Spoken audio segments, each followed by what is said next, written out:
Ladies and gentlemen, welcome back to the True Life Podcast. I hope everybody's having a beautiful day. I hope the sun is shining. I hope the birds are singing. I hope the wind is at your back. And I hope that you make a decision today to tiptoe up to take a baby step to, but to move in the direction of a better version of yourself. You're good enough.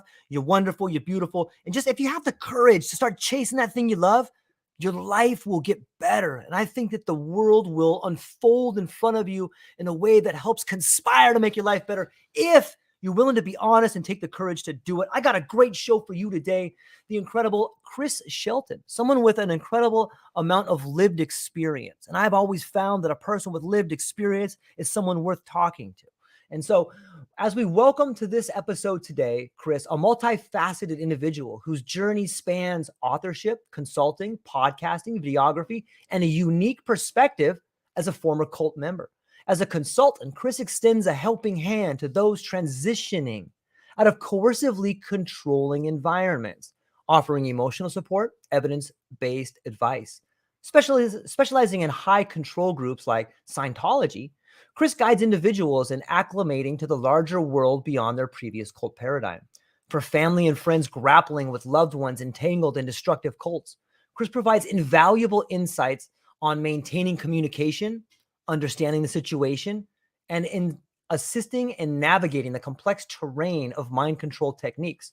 With a wealth of experience, he aids in facilitating escapes from such environments, recognizing the nuances of each individual circumstances. Beyond consultation, Chris is a prolific educator, sharing his knowledge through videos, podcasts, and written works on high control groups and predatory behaviors. Since departing Scientology in 2013, his platform serves as a comprehensive resource, offering a nuanced understanding of the challenges posed by cultic influence. Chris, thank you so much for being here today. I'm looking forward to our conversation. How are you? Thank you. That has got to be the best intro I've ever had. Thank you so much. That was amazing. Because it was 100% accurate. That's exactly what I do. Thank you for that. Yeah, I'm stoked, and I always feel good when people do that. I want part of my method or my idea of my podcast is to show people this incredible people I'm talking to. And I think you are, man. I think that, like I said in the in the interview and prior to discussing, there's something that everybody can learn from someone else's lived experience. And you have an incredible lived experience. I was going to dish it off to you. Where's a good place to start? You want to fill in the background or wherever you want to start? Yeah, let's go ahead and start at the beginning, I guess. Because it's easiest for people, I guess. I grew up in a cult. I was raised in Scientology, and it's a cult. It's a destructive cult. It's a group that is not good for people to be part of. It takes and takes and takes from you. And cults are when we talk about destructive cults, we're talking about groups that do very specific things to their members. And my parents had those things done to them. So they were indoctrinated and, brainwashed and all of that. And it sounds all very nefarious, but it's actually pretty easy to understand if you get into the details of it. And it's not, men in smoke-filled rooms, rubbing their mustaches or anything. It's a lot simpler to understand. But growing up in it, I just thought it was normal. I thought Scientology and L. Ron Hubbard and the beliefs and ideas that he, put forward in his books and his lectures, I thought that was reality. I thought that was how the world worked. And I went to public schools. I had a regular life as far as my upbringing goes. We didn't live on a commune. We weren't off in some, gated community or something where only Scientologists were. But it being a destructive cult, most of my family and friends were Scientologists. And the people that we trusted and the people that we had closest relationships with were Scientologists, were our fellow believers. That's kind of one of the things that is sort of reinforced or, encouraged in these groups, is that you cut ties with people who aren't part of what you're doing. And, you only want to associate with the good people, the right people, the true people. And that's Scientology to a T, right? Scientologists very much believe they are the center of the universe, and they are the ones who have the truth, and with a capital T, and nobody else really understands what's going on, just us. And that creates, this us versus them thing. And so I grew up thinking I was superior, I was more knowledgeable, I was more wise than other people. And I'll tell you, when you get raised with that, and then you become part of that group, which I did for 27 years after I really started formally getting involved with it as a teenager. I spent a lot of years in Scientology. So I've been, so the short version is I've been out for 10 years. I was involved with it all the way up until I was about 42, 43 years old. And in 2013, I got away. And I've been spending the last decade recovering from the experience and educating myself and trying to educate other people about how to avoid that kind of thing, or how to get past it, or how to recover from it, or how it all works, because if you don't understand how it works, you'll never be able to take it apart and move on from it. And it will still affect you, and it will still cause you to think like a cult member, and that kind of thing. So it's been a real journey going through all of this, both in the cult and then coming out of the cult, and trying to share that knowledge with people and experience. So obviously, you still are friends. You're still friends with everybody in the cult. Obviously not. Yeah. It doesn't quite work that way. Right. No, that's the thing about these groups is these are, it's our way or the highway, right? You're either with us or you're against us. And when you have any group, I don't care what it is. I don't care if it's a sports team. I don't care if it's an acting class. If you have that kind of attitude, if it's all us and everybody else is wrong and we're the only ones who are right, you got to run, not walk away from that group. That is not a healthy place to be. And I don't care what they're talking about. I don't care if it's a group centered around chocolate chip cookies. If it's that kind of attitude, run, because it's not healthy for us. We need to be open. We need to be transparent. We need to be willing to talk and ask questions and receive answers from people and hear what they have to say that might not agree with what we have to say, and at least be willing to listen. And these groups specialize in not doing that. And Scientology is one of the worst when it comes to that. If you stray from the path like I did, and you go, hey, this isn't what I want to do, this isn't right, this is abusive, in fact, this is hurting people, and you start talking publicly about that, they shun you, they disconnect you, they disfellowship you, they kick you out. And not only are you no longer part of the group, your whole family, your friends, your business contacts, your social network, if they're still Scientologists, they cut you off. You're done. You're out of the family. You're out of the business. You lose your job. You lose everything. People have lost kids. People have lost their parents. I mean, it's tragic what happens with this. And fortunately for me, my parents actually kind of got out before I did. So thankfully, they were there to support me when I got out and came to my, sort of came to my senses. But it took a long time, and there was a lot of stuff that happened during that time period. It's interesting being born into that. And you had mentioned, like, how would you know anything else? Like, if you're born into something, it just becomes normal, whatever the hell that means. But like, and also as a young age, it seems like that is the foundation when we begin to grow these skills of critical thinking. And so if you're not allowed to really flex those muscles of critical thinking at a younger age, how do you begin to question things at an older age? And I'm wondering, what was that like? Were there certain things that started happening where you're like, that doesn't really make sense? Did you start, what were the cracks that began to happen to allow the light to come in for you? Well, it's a process, really. It's a long-term thing, especially when you're involved for as long as I was. There's a difference between, and we sort of classify people as first-generation members versus second-generation members. In other words, people who were converted into the group as an adult or as a young person versus someone who was raised in it, who never had any worldview outside of the, what you might call the cult paradigm, right? Or the way of thinking. And so being raised in it, it's your version of normal. It's your version that, you are raised with the idea, for example, for me, Scientology has a very specific set of beliefs. One of them, and one of the most foundational, is that you and me and everybody are spiritual entities first. And we have or own bodies, like the body you have and the body I have right now. It's just like a set of clothes we're wearing. It's a temporary thing. Mhm. You go from life to life to life, and you grow a body, and you experience a lifetime, and the body dies. And then as a spirit, you're still alive. You never died. You move on and you get another body. As a baby in a hospital, you go, assume a body, and you grow it, and you have a whole life, and you think you're that body. Yeah. Because you're kind of conditioned as a spirit to think that way. There's a lot more to that, but Right. in Scientology, that's kind of the version of reality, is that reality is that you're not your body. Your body has nothing to do with who you really are. And since I grew up with that idea, that brought a whole set of beliefs and conclusions and attitudes with it.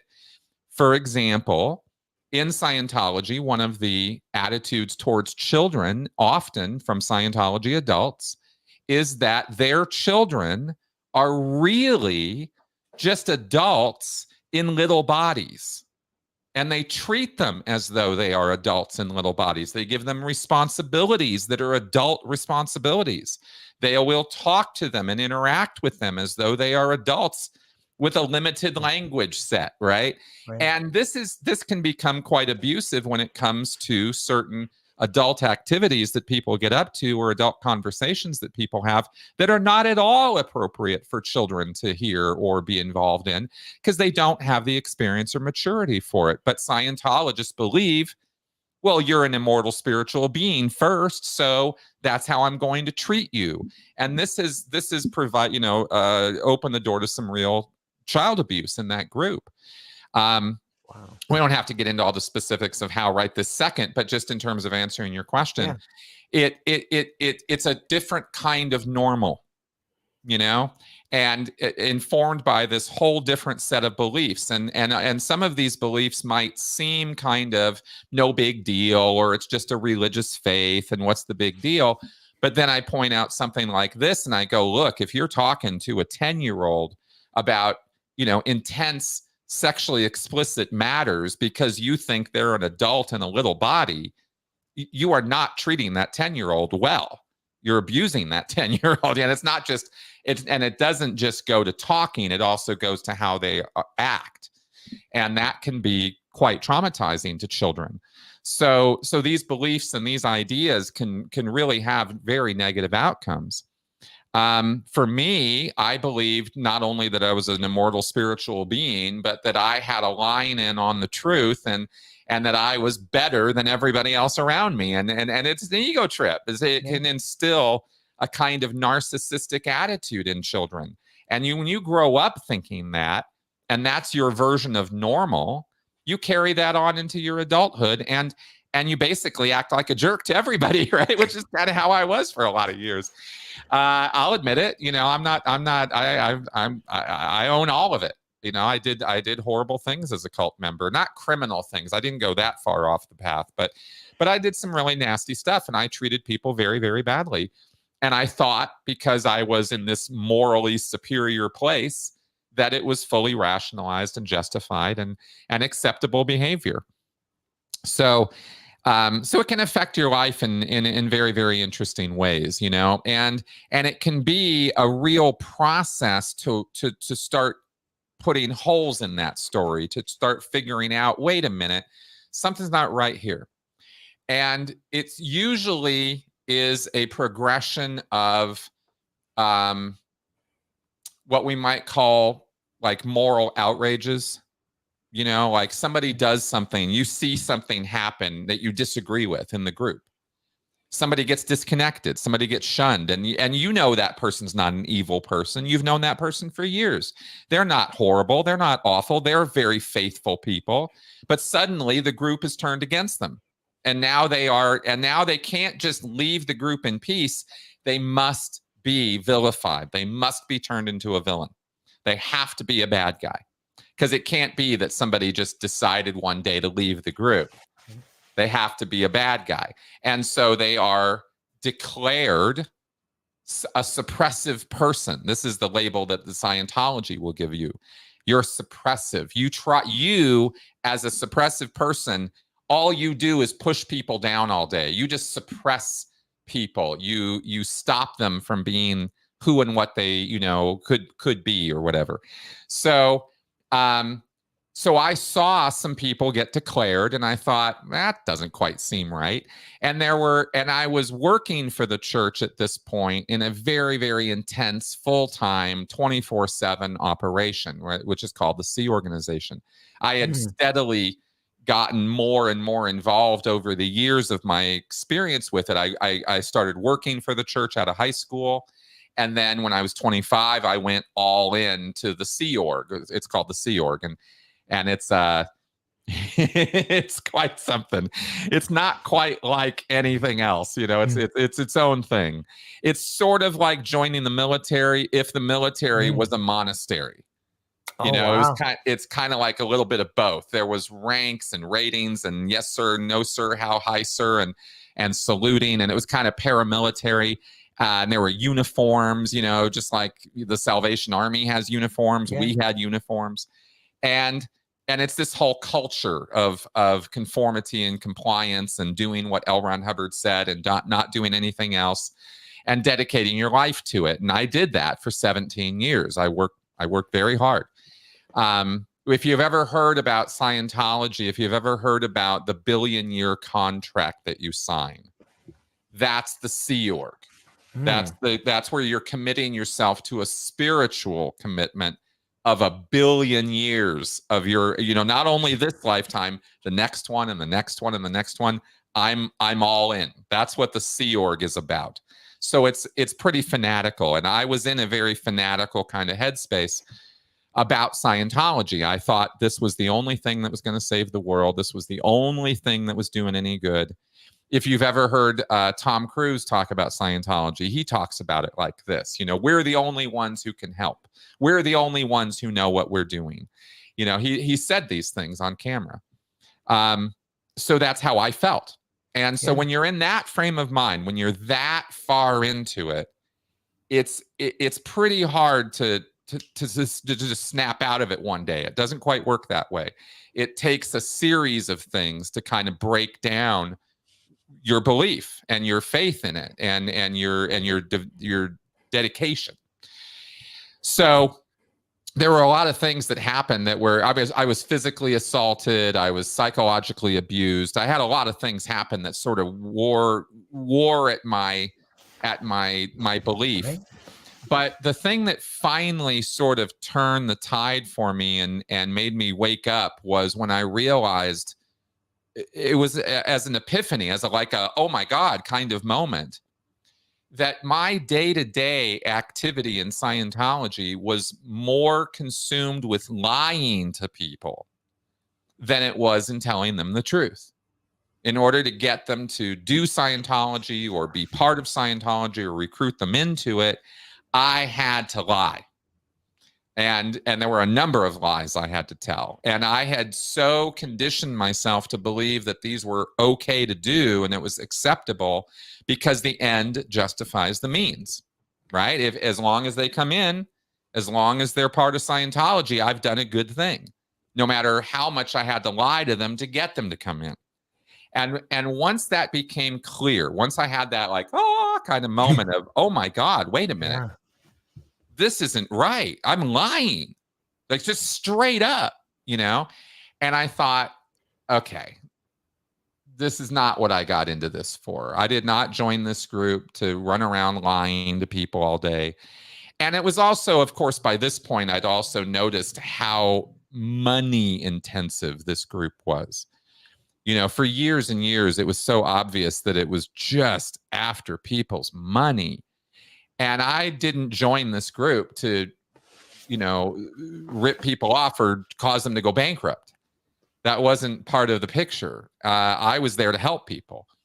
And so watching people go bankrupt, watching them cash out their kids, college funds or trust funds, or take out 4 or 5 mortgages on their house and max out all their cards to pay for more and more and more Scientology, and then see that their life wasn't getting any better as a result of that. It was getting worse. Well, that's the exact opposite of what I thought Scientology was supposed to be doing for people. I thought it was supposed to be helping them and making their life better. So that disparity, seeing that and it becoming more and more obvious to me over time, finally made me wake up in 2012. And I was like, I gotta step away and I gotta stop working for the church. And I still believed in the faith of it. I still believed in the tenets and the practices of it. I just thought the organization was a bit off the rails. As an organized religion, something's wrong here. But after I got out, I learned a lot more. And within a few months of leaving, I learned everything. And I was like, okay, I got it. I'm never doing this. This is crazy. And I learned it was all based on lies and deception and fraud. And it was actually hurting people. And I didn't want to have anything to do with that. So that's what finally got me out. And that was in 2013. That's wow. Kind of the story. Yeah. Wow. Long answer to a short question. So yeah. Well, thanks for sharing it. It must be difficult. I've seen abusive relationships. Mm-hmm. And I can only imagine the magnification of an individual being in an abusive relationship versus that relationship with an individual being with a group. Like, it's bad enough when you're with one person that does mean things to you or manipulates you or says things. But what happens when it's a family? What happens when it's a community? What happens when it's an organization? How hard is it? It must be incredibly difficult. And this is probably why you're so good at helping people, is like, how do you get to the point where you go, okay, this is wrong, and this means everything I've thought of for the last 40 years is wrong? Like, that's a big step, man. Yeah. Well, it is a big step, and it's not one that most people take right away. Right. It's not a light switch. Our beliefs don't work that way. Our brain doesn't work that way. You can look at neuroscience, you can look at psychology, you can look at how this stuff works, and you come to realize it is a process, like I mentioned before, right? It's a series of steps, getting yourself out of that headspace. Yeah. It took years to get you into it. Yep. It's going to take years to get you out of it. I mean, that's kind of how it works. Yeah. And it's sort of like moving a way I could describe cult recovery, not totally accurate, but close, is it's kind of like when you move to another country. Like, if you imagine if you're, American and you move to China, I mean, a place where you have no real connection with what's going on. The culture is wildly different. The language is based on a whole different set of foundation, as far as how it's put together. You've got so much to learn and acclimate to, right? To relearn how to live your life in this new normal. Well, that's kind of what it's like coming out of a cult. Is you're so in to a set of beliefs and ideas and actions, rituals or mantras or chanting or auditing or whatever it is that the cult does, that you got to relearn everything. And a lot of people don't necessarily see that right away. They want to just forget it. They want to leave it behind. They don't want to think about it anymore. And this is understandable, because the reason why my analogy kind of breaks down is because it's not just moving to another country, because you have all this trauma that you're carrying around with you. You've been traumatized. Part of the structure or the experience of being in a destructive cult is psychological, physical, sexual, and financial torment and trauma. Mostly all of, some or all of the above. And some of it can be really bad. Some of it goes back to people's childhoods where they're sexually abused or, psychologically abused, where their control that is put on them and their life is so intense that when it's removed, they don't know how to get along in the world. They don't know how to control themselves because they were never asked to. They don't know how their brains work. They don't know how their emotional life is supposed to look in a healthy way, because it's been so unhealthy for so long. They're constantly yelled and screamed at. They're punished. They're put in a corner. They're thrown in the basement. They are put through rehabilitation work or hard physical labor on a routine basis. And they're stripped of their human rights. That's what you lose when you're part of one of these groups. And so coming out of it, it's not just oh, well, now I know everything I didn't know before, and now I can, and now my life will be perfect. You gotta, there's a lot to catch up on and learn, and even cultural references. I came out of Scientology. I never saw South Park. I never watched Friends. I never saw so many trends and social cultural events meant nothing to me because I was in this isolated world. And so when you come out, it's not like somebody just hands it to you all on a silver platter and says, well, here you go. Here's all the blanks you have to fill in now. You got to figure it out for yourself, And it's not easy. It's not easy for any of us who come out of cults to experience that. And I'm really glad that you mentioned domestic violence, because it's exactly analogous to that. It's the same thing. Yeah. It's the codependency and the abusive environment and the controls. Everything I just said totally fits for that situation too. Even getting thrown in the basement, right? Even being denied cultural references, even being let out of the house, or having control over your own finances, right? There are husbands and wives who control their spouses to such a degree that their spouse doesn't even have control or access to their money. And this we call coercive control. And this is sort of the thing that cults do, and domestic abusers do, and gangs and trafficking and sex trafficking and all that.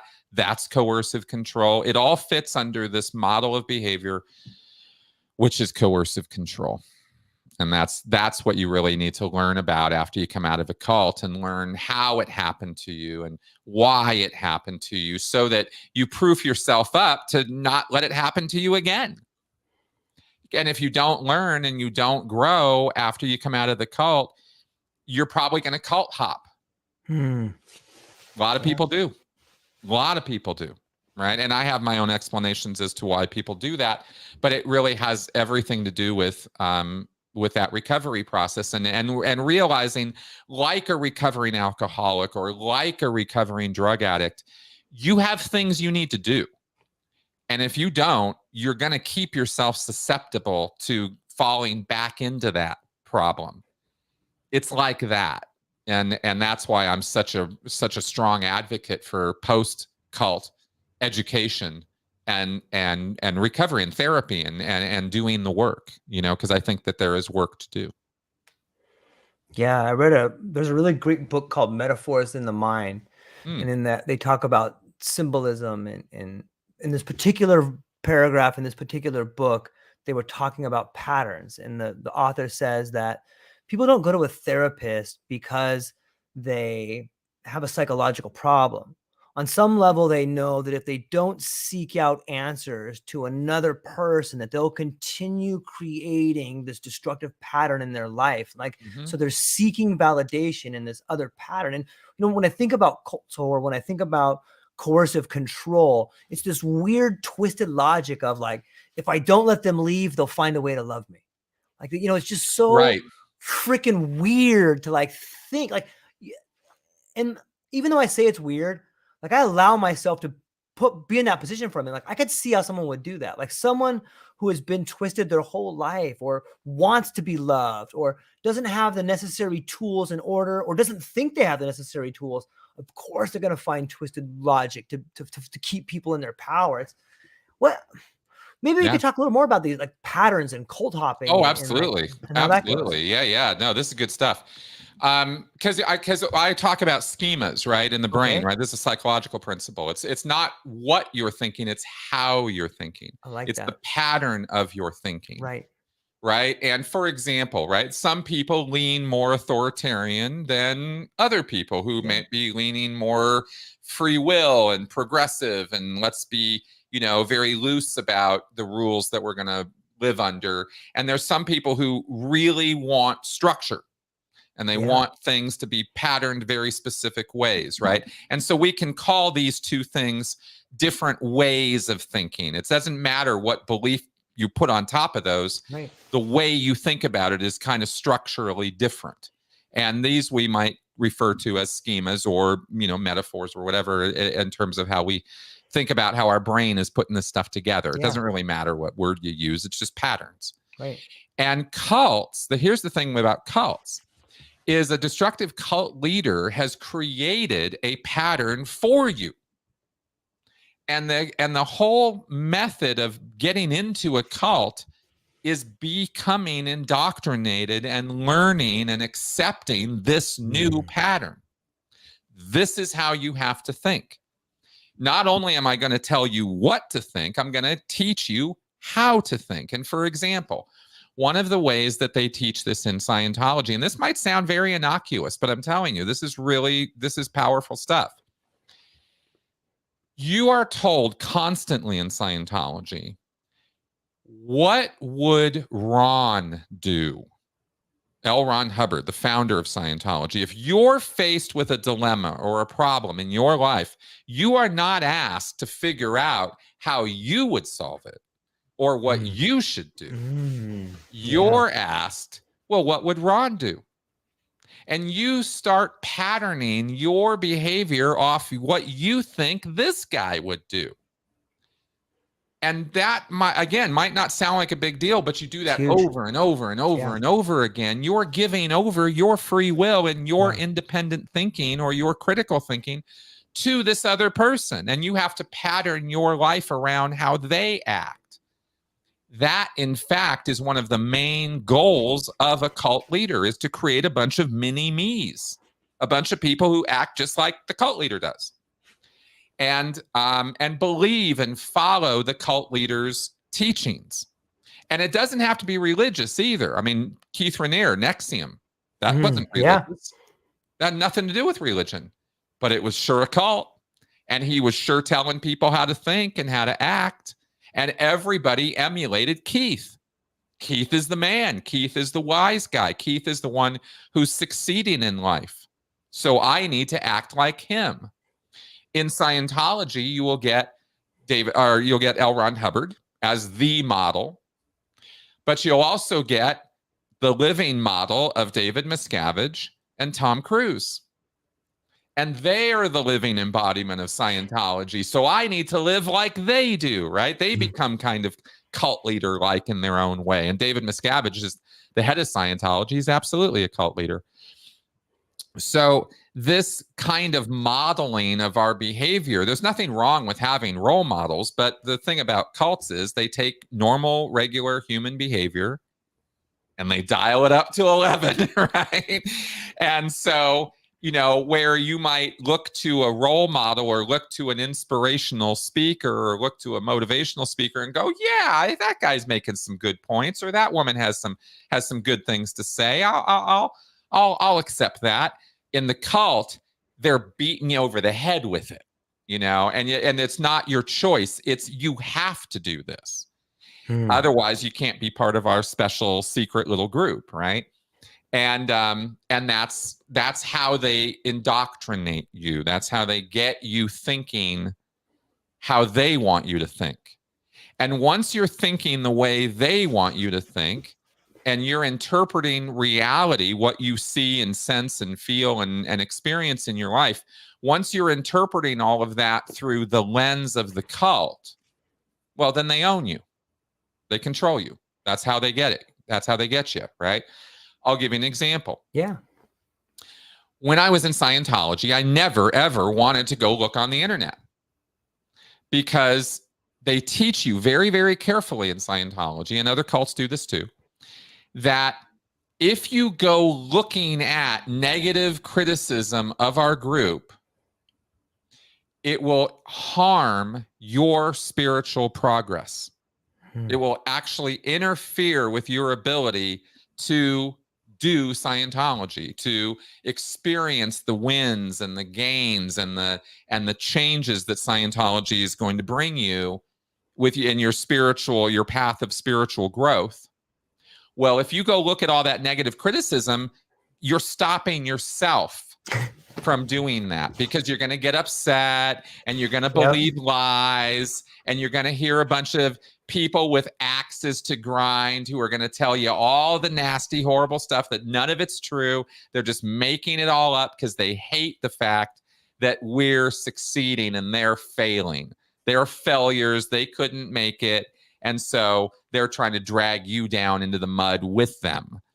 And if you believe that, if you come to believe that, and it wasn't hard to believe, when you're in a group where you think everybody's, saving the world, then you stop yourself from going and looking at that criticism. You don't need somebody standing over your shoulder telling you, you can't look at that, because you think you take it on yourself. You police your own behavior.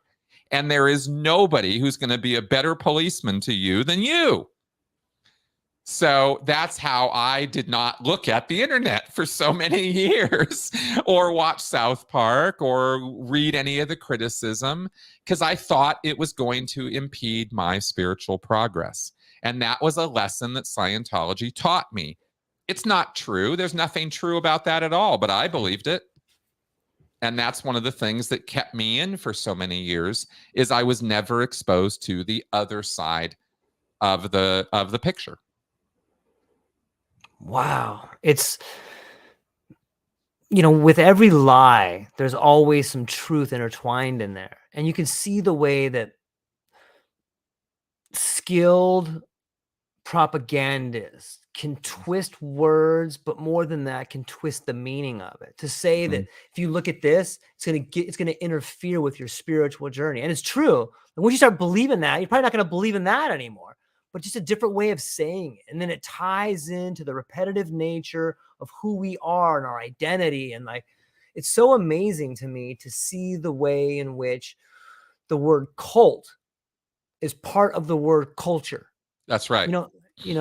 That's right. It's amazing. And it's more than Scientology. It's the community you live in. It's the country you live in. It's UPS, it's Goldman Sachs. It's all of them. They're all cultic in nature. And if anybody that's balls deep in that stuff, you can see it. And what I really love, Chris, is that once you see it, you can't unsee it. Exactly. That's something really beautiful about that, right? That's right. Maybe you could speak about culture and cult like that. Yeah, absolutely. Absolutely. Yeah. No, you're hitting on a very important point. It's a nuanced point, though, and it's one that's often that I find is challenging for some people to get their wits around. So I've tried to explain this in different ways. Groups are necessary, right, in order for us to survive. I mean, when you come down to the brass tacks of our existence, the real honest bottom line of how human beings get along in the world, we're born into a group called a family. Yep. We are then thrust out into the world pretty young, into school and kindergarten and social groups and play dates and getting along with other people who we don't know and have to learn. And we have to learn all those social skills and go through all those phases of development in our life through childhood, where we learn how to get along in groups and stuff like that. And some people are good at it and some people suck at it. And it's difficult for some people and it's harder and easier for, others. But there's no getting away from it. Not one single human being lives on an island never ever having any relationship with anybody else ever. That would be castaway material. That's crazy. That's way outlier kind of material. Most human beings, we're in groups, and when we're in groups, we organize in particular ways, right? This is what sociology is all about. We have leaders, we have followers, we have codependency develop as a result of that. We have lots of things called group dynamics that how groups act. And we have to organize this way because everybody can't be in charge. That would be anarchy, right? And we wouldn't have groups. And So you have to have a certain structure, and you have to have like a hierarchy. And this is just how we organize. And so some people will have a really bad experience in a group and then come away not thinking that group is bad. They'll think all groups are bad. Or any structure is bad, or any, society is bad. And we used to see this with the old frontier mentality, of well, we're out here on the frontier and we're living large, and we're independent thinkers, and we're independent people, right? And we have this independent existence. And fair enough, and that's great until you need a post office, or until you need a fire department, right? Because your house is on fire, or there's a lot of good reasons for us to organize into groups and not be siloed off into, hyper individualism. Yeah. So that all being said, there is a kind of personality that lives among us. And it's not a different kind of human being. It's just a different kind of personality, which is predatory. It's not a social personality. It's kind of an antisocial personality. It's the kind of person who will knowingly, premeditatively take advantage of other people, gain resources, gain influence, gain power at the expense of other people. Now, thankfully, most of us aren't like that, but some of us are. And when those people learn the different ways of controlling other people, because there's only so many ways to do it, right? Really, it comes down to about 10 different things, they'll take advantage of people. And when they're really good at it, they'll take advantage of people without those people knowing that's what's happening. Yep. They trick them. They lie to them. They deceive them. This we call fraud or deception, or, over if there's a repeating pattern of this, it moves over into this area called coercive control. Because coercive control is not just a one-off. You don't coercively control somebody once. It's a repeating pattern of behavior, right? Yeah. Like we see with domestic abusers or with cult leaders. Yeah. So we have to have culture. This is what I've been taught. This is what I've been describing this whole time, is culture. That's what this is. Right. And within cultures, you can get these mini cultures, these little cultures. This one guy or this one woman or this one group of people is dictating to a whole bunch of people under them how to behave, how to think, how to talk, how to act, what to believe, how to believe. And when that person has that level of control over people, and they're doing it in a disadvantage, to take advantage of them and to abuse them and to hurt them, so that that person at the top can get all the power and hold all the influence and holds all the cards, that's what we call a destructive cult. And that's kind of how I relate those things, if that all makes sense. Yeah, it makes perfect sense. And throughout literature and history, like you hear echoes of, Stoic philosophers or people in biographies say things that people who seek power should be the people with whom power is never given. Yeah. Because, you know what I mean? Like there's signs of it. Like, that's right. And in some weird way, like I can totally understand the intoxication of getting a group of people to do things and them not even knowing that you're the one that put the idea in their head. Like there's something amazing about that. Yeah. But it speaks to the other ideas we hear of, that absolute power corrupts absolutely. How close can you be to that flame before you get burned? Even if people that have good intentions, that have that I hesitate to call it a gift, but have learned that particular dark art or have that instinct or that insight, like even those people with a heart of good intentions end up being corrupted by it. I mean, you could argue that that's what Frodo and the whole idea of the Ring of Power is talking about, right? That's right. I mean, that's kind of what Tolkien said. That's it, man. That's right. That's it. I mean, Yeah. he kind of said, this is what these stories are about, and that's exactly right. It's a tricky thing because, we value things, we judge things, we rate the goodness or badness of a thing based on the context in which we're looking at it. It's always context specific.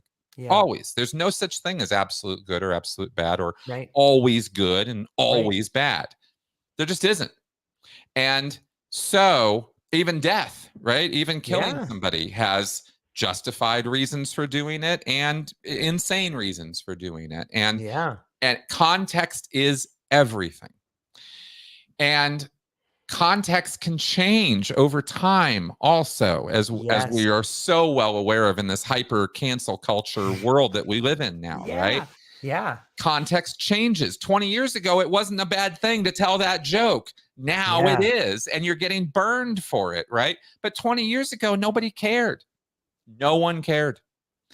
And so to make it out that it's a big crime from 20 years ago to tell a joke, you're kind of like, wait a minute, right? How this changing context, like we got to think about this a little bit, because we judge people fairly harshly sometimes when we shouldn't. Now, that all being said, and I hope the audience's heads aren't exploding right now, because I'm saying context always matters, right? I'm not saying you're wrong for judging somebody, but let's figure out why and what, for what reason. When it comes to leaders, there are certain leaders who have their followers' best. Well, see, it's not about intent. That can be a tricky place to go. Yeah. Marshall Applewhite, the guy who headed up Heaven's Gate, which ended in mass suicide, truly appeared for many, many years to have a sincere belief in absolute insanity. He was completely off any touch with reality. Believing that that aliens were coming to, that they were going to transcend into this alien life form and move on and shed this mortal coil and go on to a higher plane of existence. And this resulted in a lot of people offing themselves, and it was an incredible tragedy. Same with different circumstances though might be Jim Jones. Right. He became just straight up murderous and psychotic. Yeah. And he didn't start out that way, but he became that way through drugs and too much power and too many drugs. And he lost the damn plot, right? And he ended up killing, over 1,000 people down in Guyana, which was basically the cult 9/11. That was basically the wake-up call for the world that cults are real and that they're dangerous. Right. That was when it started. So intent is a tricky thing, right? You can't really judge a leader by intent. You have to judge by what they do.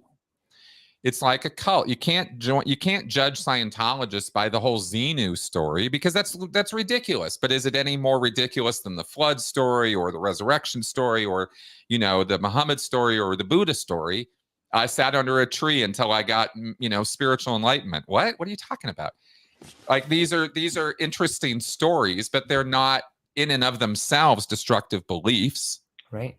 It's what you do with them that matters.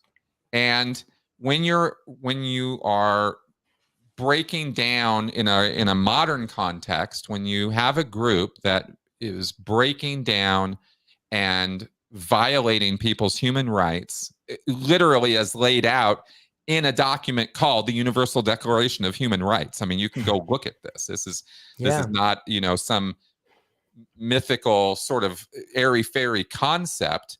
This has been written down.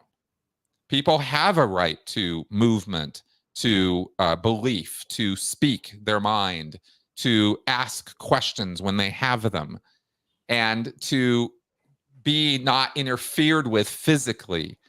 These are rights that we recognize that all human beings have. And a destructive cult is a group that is dedicated to breaking these things down in its members. And in doing so, taking advantage of them and abusing them. all for the aggrandizement of a small number of people, often just one person, the cult leader. And so, so it's really not that hard to see, Yeah. But context is crucial to this, because people can get so wrapped up in the context of only seeing things through the lens of the cult that they become blind to what's happening to them. I sure as hell did. For decades, I thought upside down. I thought good was bad. I thought freedom was slavery. I thought I was part of something amazing, and I was dead wrong. And I was being abused the entire time. I was just looking at it through a different lens, and it can be tricky. It can be real tricky when it comes to nuances like that, of trying to figure this stuff out in a way that you can talk about it broadly. It's hard.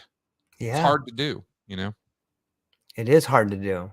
I can't help but notice the incredible symbolism on your shirt with John Lennon saying that organized religion is the opiate for the masses. And then you have Pac-Man, which is also like an incredible cult classic. And right? like I just screaming it. Absolutely, right? And that, and in a way, I can speak to the fact that, it's not just, you see, we like to point and look at the cult leaders as the whole villain in the piece, but the fact of the matter is, we are codependent. Yeah. We all do it. Yep. Right. We have a tendency to form up in groups. Again, this is just built into us. It's not like you can talk yourself out of this. Right. So we want leaders. We want people to tell us what to do. We want people to give us some guidance and direction. And sometimes we can let ourselves get so carried away with that, or get so into that belief that this guy, this woman is so wise, is so full of, goodness and wonderfulness, that I must give over my entire identity to this person. That's another way of describing what a cult is. It's where you lose your identity. You have, your identity is completely wrapped up in the cult identity. I'm a Scientologist first, before anything else. Before I'm a mother, before I'm a father, before I'm a parent, before I'm a child, before I'm a worker, before I'm a friend, I'm a Scientologist. And that's where I believe you get into an unhealthy level of commitment to a thing. No human being anywhere in the world should ever be that committed to anything. Because because that's on us. We do that. The cult leader is only giving us good reasons to do that, but we're the ones who have to actually do it. And when we do, we lose ourselves. And it's really hard to get back from that and find and get back to, being you again. And that's what recovery is all about. Man, there's so much in there. Like, no, right? Wow. Yeah. It gets pretty heady. I love it. Like I love behavior, and I think Chris Ryan wrote a book. Forgive me for not knowing the title of it, but he speaks about this potential when grasshoppers begin to swarm, they become locusts, and there's like a physical change that happens in them. And if we look at nature, if we look at ourselves as nature, then we can see the way in which nature moves and understand our identity and our actions. Grasshoppers is another way to do it. Yeah, that's a great analogy. I might use that in the future. That's please, man. Yeah. Like, look at a mob. We have word for it, mob mentality. Yes, that's right. Culture. That's right. It's getting away. It's a way for all of us. It's a way for an individual to experience a situation through the eyes of everyone. Yeah. And we are that same force is what people want to harness to create change. In some ways, like if we just take out the negative connotation of cult and culture, like you said, it depends on intention. It depends on this. This is how movements get started. This is how the United States may have got started. This is how countries get started. This is how Apple gets started. This is how new ideas form. It just so happens that sometimes those ideas turn out to be horrible disasters. But without it, without the charismatic leader, without the strong man, without this potential reservoir of energy that guides people in a group, we're stuck. you know, and like there's a lot there, but what do you think of, like, why do we take out David Koresh but not David Miscavige? Is it because they've gotten too big and too accepted? Like, you know, is the success of Scientology, has that made sure that no other cults can survive? Was the government like, okay, that's enough, this is it, no more, we've had these guys go, we can't let this keep happening, you know? Or what do you think? Well, it's hard to nail down exactly an answer to the question, why do we take out David Koresh and not David Miscavige? The guns had something to do with it in terms of Koresh. Okay. I mean, you know, the fact that there were, you know, not just rumors of, but actual knowledge of high-powered weaponry. And the other thing that attracted attention to Koresh was the child abuse and the sort of ritualistic child abuse that they were engaged in. But, you know, finally law enforcement took that kind of seriously, but they didn't really understand what they were dealing with. And it was such a bloody disaster because they went in so stupidly. They just, the entire operation was just a you know, bit of a clusterfuck, if you will, from beginning to end, because they didn't really understand the nature of what they were dealing with.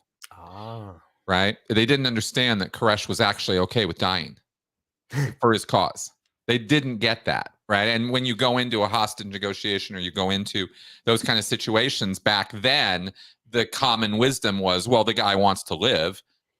No, not always true, and not so with him. So you're dealing with a different level of commitment, you could say, to, or dedication to a cause or to a belief than law enforcement's usually used to dealing with. And they had no real prep for that. But the pressure that came on them to do something about it came from the guns and the children. You know, it just so happened with NXIVM that it coincided with Me Too. And it had that not happened, we would not know who Keith Raniere is right now. Because it just so happened that chance and circumstance created the situation necessary for the federal government to finally act. They had known about Keith Raniere's crimes for like a decade before, but nobody did anything about it until New York Times finally published a piece, and it just so happened to coincide with a cultural moment. And then, let's get this guy. That has not yet happened for Scientology, and it may or may not happen. Right. And the fact of the matter is that Scientology is one, and a very tiny one, if I may say, of thousands of cults, destructive cults out there. I mean, let's talk about the Moonies, the Unification Church. That's a gun cult. They get money from every time you buy sushi, you're giving money to a cult. I don't know that people realize that, right? I didn't realize that. Yeah, no, that's a true statement. Or you have, you know, I mean, a lot of people feel a little contentious about this one, but it happens to be true that the Mormon Church, the Latter-day Saints, they got some culty stuff going on in that group. With their kids, the way they deal with their children is a little iffy in some areas. I'm not talking about straight up, you know, ritualized sexual abuse. That's more where you get into the FLDS, the fundamental LDS polygamy cult. That's where things really take a turn steeply, you know, steep dive very quickly when it comes to human rights. But the Mormons, for example, not to be all mysterious about this, but they have their children are subject to very, very detailed interrogations about their sexual activities as young as 10 years old from strangers, unlicensed, unregulated strangers, adults, people who are chosen to be, you know, local parish pastors or whatever the terminology is in that group. And I don't think that's appropriate behavior for a 10-year-old, for, you know, some grown adult to be, you know, not only quizzing them, but then judging them and dictating to them how they should be behaving sexually at, you know, at that age is just grossly inappropriate. But the Mormons do it as a ritualized practice, and they all do it all throughout Utah all the time, right? And this is just one of many things that Mormons are sort of subjected to that's kind of culty. Not quite as bad as what Scientology does to kids, but it's kind of up there, you know. So there's a spectrum of destructive activity, you could say. Some is more destructive than others, and it's I can't remember exactly how we got onto this, but I will say that given the propensity of people to fall for nonsense, pseudoscientific nonsense, religious nonsense, political nonsense, ideological nonsense, we're surrounded by nonsense, right? Scientists, the whole vaccine thing, the climate change thing, right? I mean, you can just go round and round and round all day on this, and people will, and regardless of where you stand on any of these issues, I think we can all agree that, when you go into the QAnon conspiracy world, people will adopt some really, really nuts ideas that have no basis in reality whatsoever, but they absolutely 100% believe it. Must be true. And so people kind of have a propensity to do this, which is why cults are always going to be around. You're never going to get rid of them. And so all we can really try to do over time is educate people in the methods and means by which cults take advantage of you, so that if those red flags start appearing in your own personal life, you can go, wait a minute, this sounds a little familiar. Hang on. Didn't somebody say something about this one time? And maybe you can stop it before it gets too far, before the Scientology recruiter convinces you to give them, your $100. You go, wait a minute, I think I heard something about this. I need to go check this out, right? Yeah. Like, if we can just do that much for people, that would be a lot. That would be a lot. Because right now, too many people unquestioningly accept information from sources that they just should not be accepting it from. And Scientology would be, for example, one of those sources, right? L. Ron Hubbard had absolutely no idea what he was talking about when it comes to science. He's not degreed. Didn't have an academic bone in his body. He wouldn't understand the concept of peer review or evidence or how to do a real study. I mean, none of that applies to Scientology. And yet here's this guy talking, blustering on for thousands of lectures and thousands of pages of writings about what a genius he is and how everything he says is glittering gold, right? And you just go, okay, people buy it. What are you going to do? Yeah. Hopefully you don't buy it. Well, that's right. That's right. You encourage people. It's hard though. Right? Well, it is hard, and the reason why is, and the thing I try to get across to people in terms of, some ideas or tools you can use to arm yourself against this kind of thing is, one, don't be afraid to say I don't know. Yep. Just don't be afraid to say that. These are the three hardest words for people to say. They just can't have it. Oh no, I must know. It's like, no, it's okay to not know.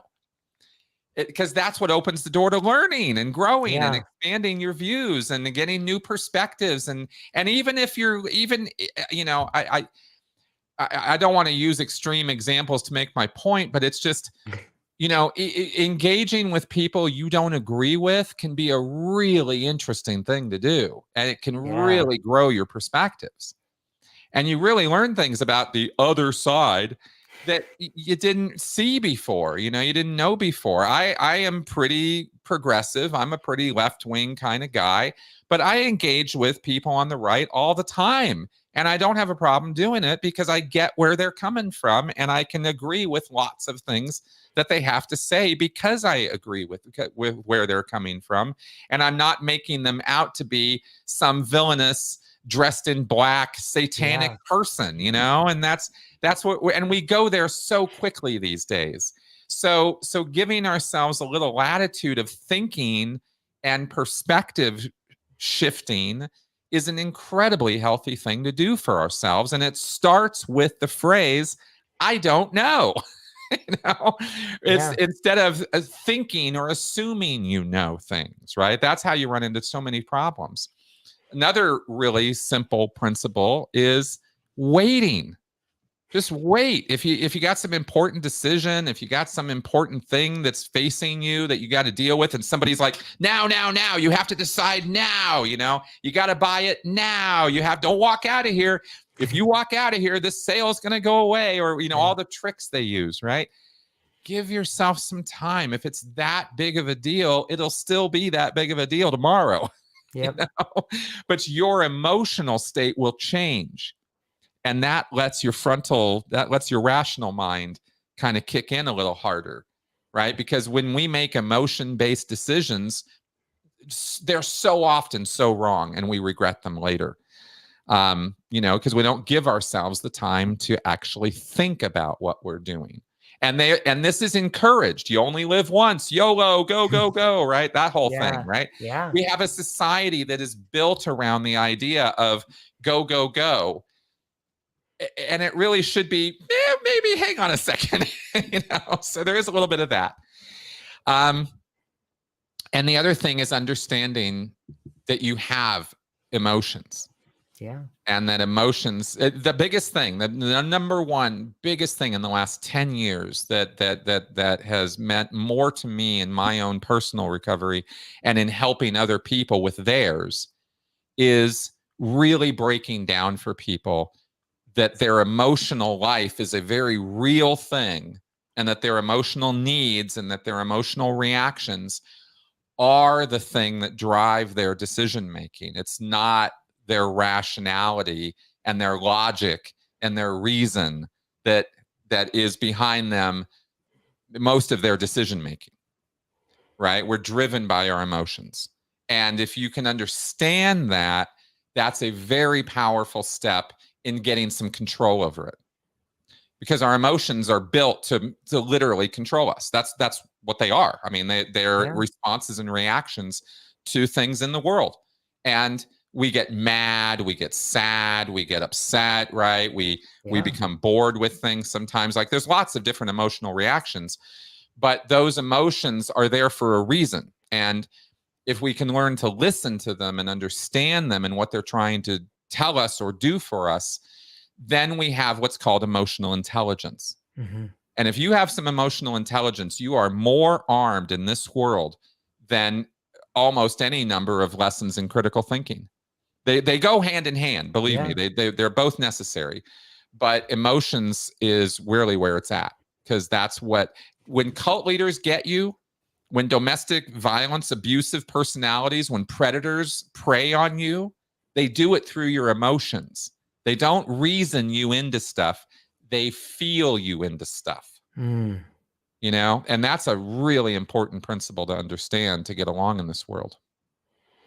Yeah, it's plugging into it's circumventing the rational mind. Mm-hmm. And, when you think, what an interesting emotion is guilt. A lot of people feel guilty about something. And so then that causes them to do other things or to act in this other way. But, the purpose of guilt is not to stay in guilt. The purpose of guilt is to realize you've made a mistake and not to make it anymore. But we don't teach emotional intelligence. Like, imagine what the world may look like if in grade school, children were taught that their emotions are action signals. Hey, this is an action signal. This means this. That's right.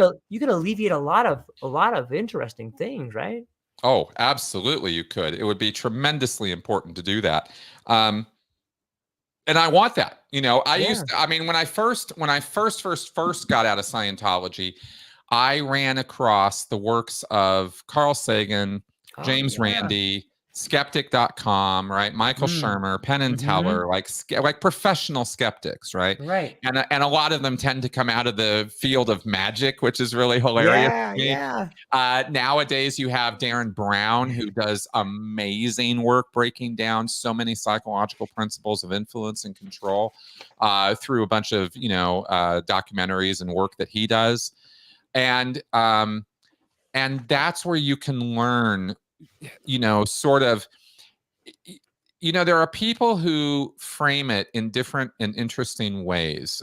Joe Rogan had Darren Brown on his show a few years ago, and Brown was explaining hypnotism and the nuances and layers of hypnotism and how it really works, because it's not, dangle a watch in front of people and Right. all this other crap that you see, right? There's so much to it.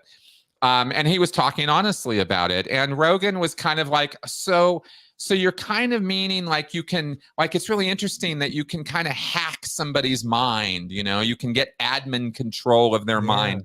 And no, that's not what this is. It's not like that. It's that there are things that will influence people. And there are only so many things that will do it. Right. And emotion is the easiest way to do it, because we're so conditioned to it, and because we're going to have emotional responses whether we want to or not. We don't control them. We have them. And once you have them, that's when you can start putting some control in. You can't necessarily control if you're going to feel anger or not. It's what you do with that anger that matters, not whether you're feeling it. Same with grief, shame, blame, guilt. Guilt is a very powerful motivator. Yeah. Incredibly powerful, because it relies on the threat of loss of your social network. Right? If you feel shame, you feel guilt because you've done something that other people are now going to judge you for and look down on you for and think badly about you for, and you're going to lose valuable connections and valuable resources and valuable relationships. And that's where that blame and guilt stuff really sits for us, and it's incredibly powerful because of all the social conditioning and social necessities that we have. Community, the sense of community and having a community and having social relationships is classified within us as an emotional need. It's not an emotional desire. It's not a want. It's not an option. You have to have it. And if you don't have it, you're not happy. And you'll never be happy until you fill that void somehow. That's what an emotional need is. And that's why these emotions can be so powerful for us in motivating us or influencing us to behave the way we do. And the predators in the world, and I call them that because I don't want to talk about narcissism and personality disorders and all this other stuff. I'm not a psychiatrist, right? And personality disorders are a thing, but they're not the only reason people act predatory. Right. Predators are predators. Yep. And when somebody's preying on people, they're often using emotional buttons and triggers to get people to act the way they want them to, and that's that. So there's no other way around it except to understand your own emotional life.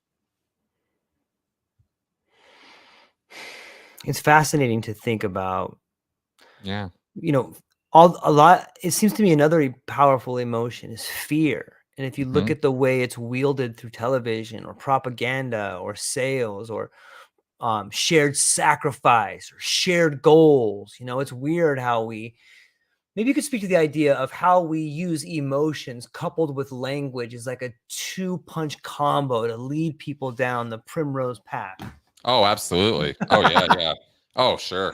I mean, this is all based on, we go back to Lifton here. There's a guy named Robert J. Lifton who did a whole research study, wrote a whole book on the psychology of authoritarianism and totalism and thought reform, right? Which is another term for brainwashing. Thought reform. Yeah, thought reform. That's the more scientific term for it, right? Because brainwashing is so colloquial and silly as a term, right? Right. But the root of brainwashing, the concept there is purity of thought or purity of thinking. You're washing, you're making it pure. And it's not cleaning it out and making a blank slate. It's a purity thing. And this comes out of Maoist reconditioning camps back when the Chinese Revolution happened, and they needed to re-educate people. And Lifton studied this in detail, and he came up with these 8 points of thought reform. These 8 things that if you do these things, you can radically change how people think and how they act and how they feel about things. And one of those 8 points is called loaded language.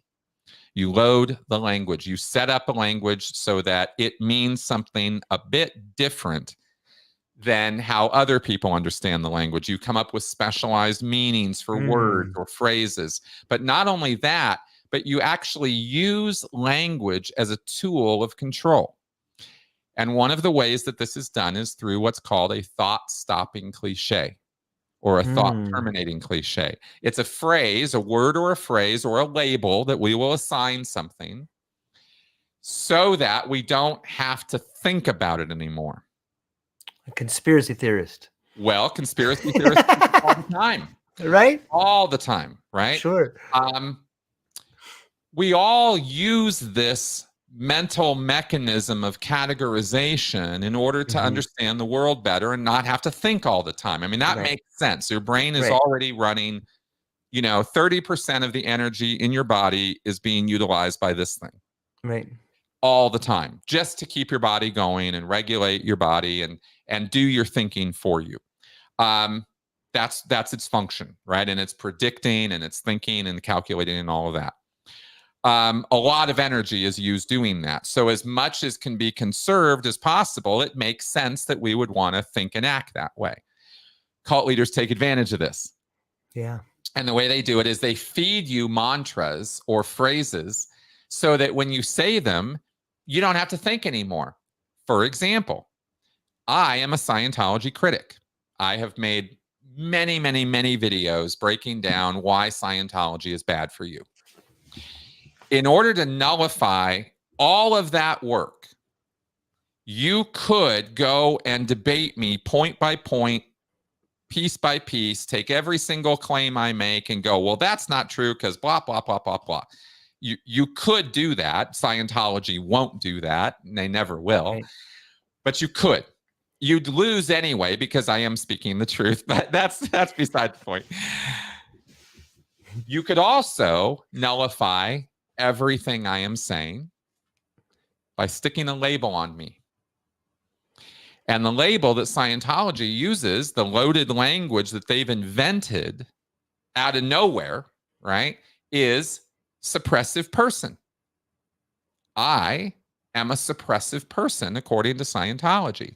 And by making that label and defining it as an antisocial personality whose sole intention is to harm everybody around them, make them less able to survive in their life, and thereby control and cow them and make them into ineffective people. That's what a suppressive person is, according to Scientology. So they slap that label on me, and every single Scientologist immediately can ignore everything I have to say. He's just a suppressive person. That is the thought-stopping cliche. He's just a suppressive person. That's an example of loading the language, of taking language and making it into a tool where you control how people think. Does that make sense? Yeah, I see it. Yeah. I mean, you see that it. works? Yeah, it's rampant through our society. Oh, yeah. And the way in which we're divided amongst races and genders. And like, that's right. Once you begin seeing it, you just have to put your head in your hands on your knees for a minute and take a breath and be like, these motherfuckers. Yeah. These motherfuckers, man. They do not want us working together at any means. It's the white guy's fault. It's the black guy's fault. The women's fault. It's the men's. It's the gay people's fault. It's like it's always somebody else's fault, and there's always a reason to hate your neighbor. Always. Exactly. And they're the problem. You know why you can't get it? It's not the guy up top. It's not the people controlling the money. It's not the government. It's not the coercive power up top. It's the guy next to you. That fucking son of a bitch, man. You know what he's doing? He's got a blue car, man. Yeah, we know about blue cars, right? Yeah, you know what I'm talking about. Right. That's right. No, and that's exactly right. We take the natural function of categorization that our brains do, and we vilify it, right? We turn it on its ear, and we all do it again. Like, this is normal behavior, right?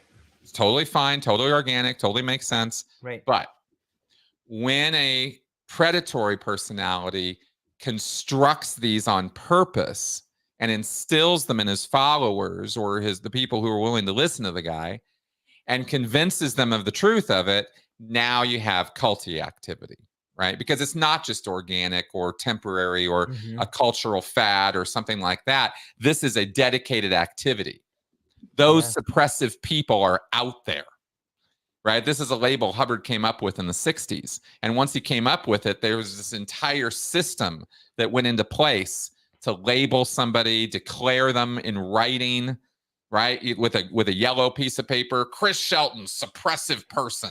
And they list all the person's crimes according to Scientology, right? He did this and he did that and he did this other thing and he's not welcome in our group anymore. And should he ever come to his senses, then he can come crawling back to us and go through the whole appeasement and rehabilitation process, which we will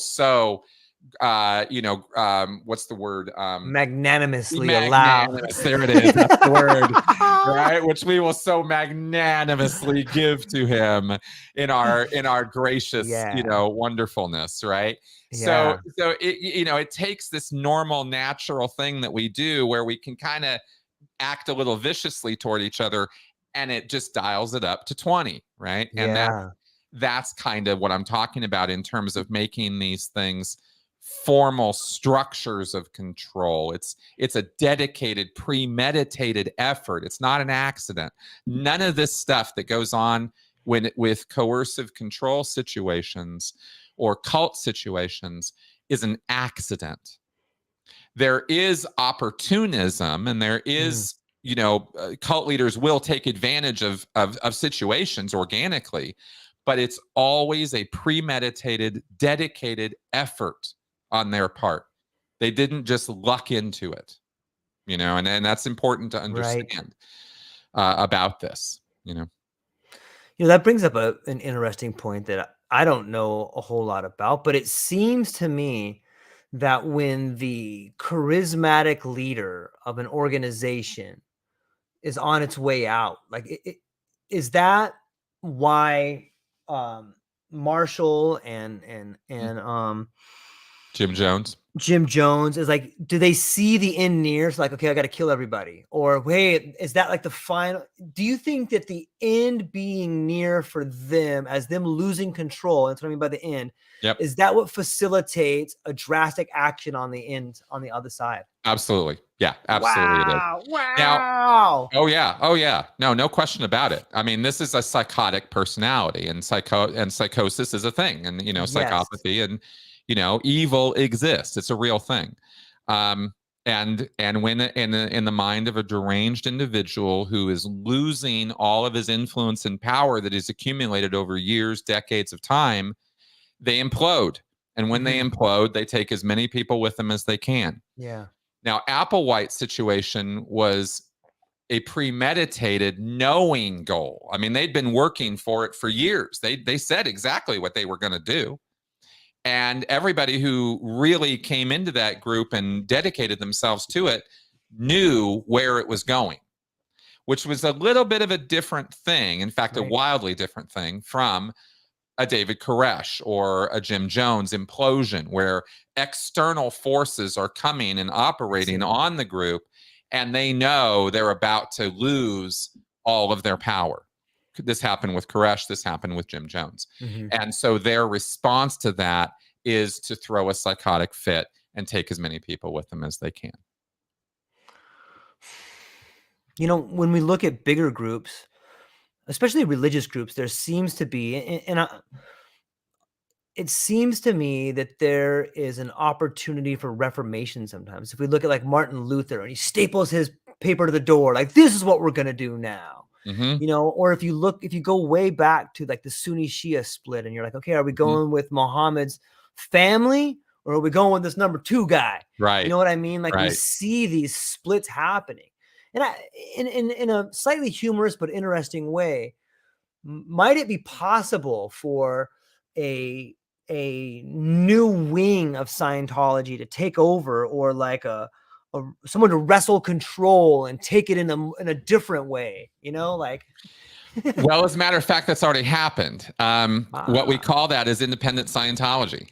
Okay. And it's Scientology's methods and practices outside of the formal umbrella of the Church of Scientology as an organization.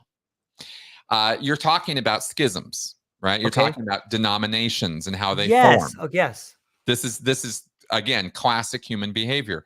Is a group forms, and then somebody has a real problem with what the leader is doing or saying, or and it becomes enough of a moral problem to them, because I mentioned earlier moral outrages, right? There is nothing more powerful, I believe, personally, is my opinion. I believe that there is no other thinking that is more powerful to influence our behavior than moral thinking, right? What's right and wrong, good and bad, what we think of as acceptable as unacceptable. And when a group schisms, it's usually on that kind of basis of like, no, this isn't the right path. We got to go down this other path. And and the person saying that will try to accumulate, we'll try to gain social proof. We'll try to get social acceptance of this. And if half the group or a quarter of the group or some of the group goes, yeah, you're right. Ha. Okay, good. Now I can go be my own leader and we can go do this own thing. And they split off. And this is the evolution of religion on this planet from day one. Has been a pattern of this over and over again throughout every culture that human beings have ever created. There's not been one that has been immune to this divisive phenomena. It's how people it's how ideas evolve over time. It's like beehives, when it gets too big, they swarm and they go and they create a new hive somewhere. It's exactly the same, only different. That's right. What do you think? It's fascinating stuff.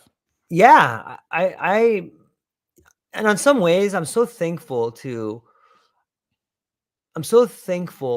have, like, I was a UPS driver for like 26 years, and in some weird way, like I couldn't do it anymore.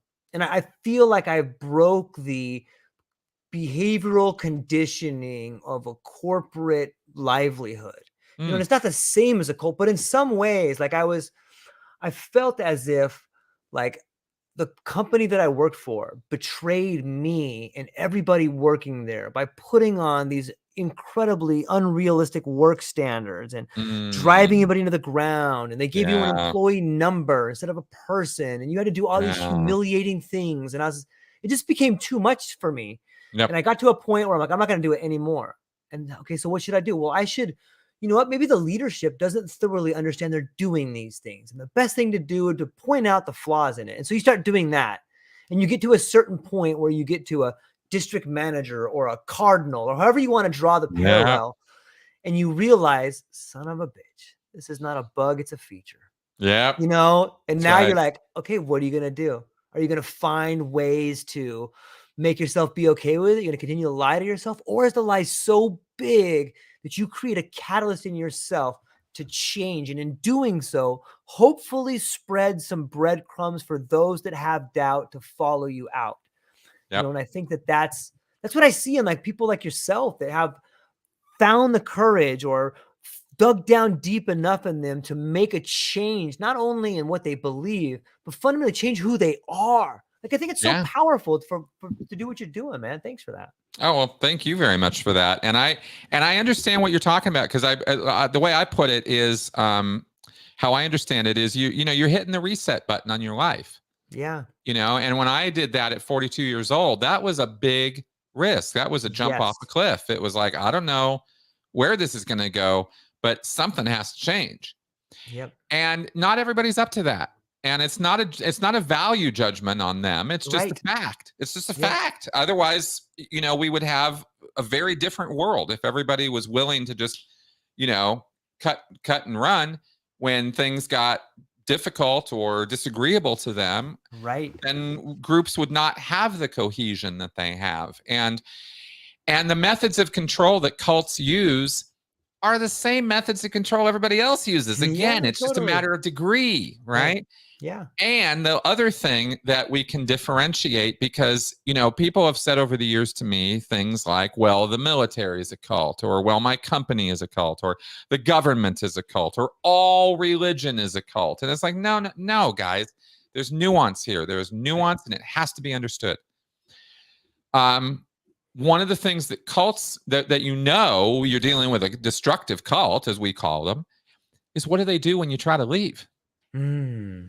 You know, your company didn't stalk and harass you and follow you No. home and go through your garbage and start trashing you on public social media after you left. They went, okay, you quit, bye.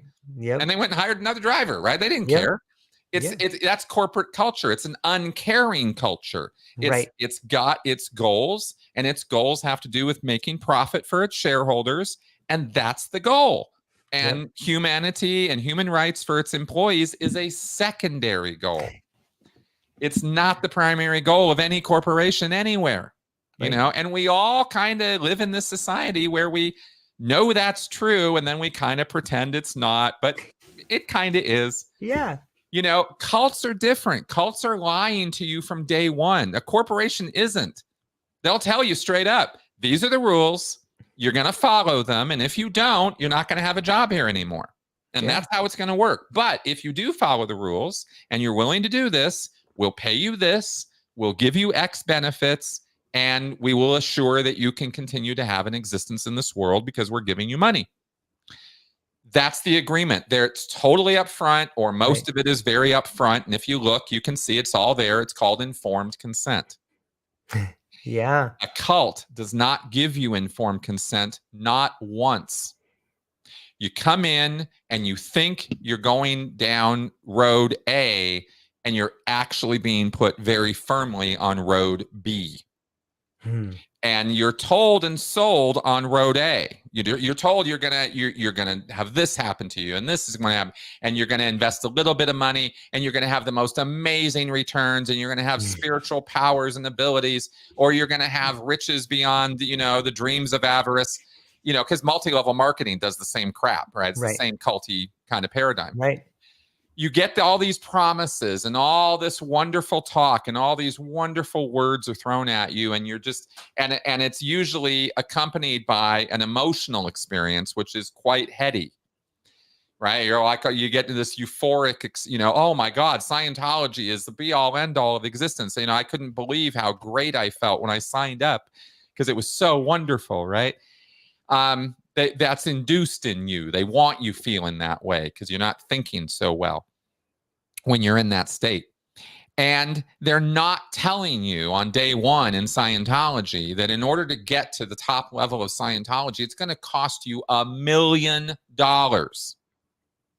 Wow. And you're not getting there until you give us $1 million. And you go, if they told you that on day one, you'd probably be like, that's way too much money for this. What are you talking about, right? So they don't tell you that. And in fact, they absolutely tell you the exact opposite. Oh, no, you can do Scientology for very little money. It's not going to cost you much of anything at all. You can team up with somebody else and you can work with them, and it's really cheap, and you can go all the way up this bridge to total freedom, and it's going to be wonderful. And you're only going to pay a few $100 and no big deal, right? That's not informed consent. That's fraud. That's a lie. That's what they always do. When that's part of the anatomy of the group, when that's part of the recruitment process of the group, you know you're dealing with a dishonest group. And that's one of the things that is a big difference between a group like Scientology and a group like IBM.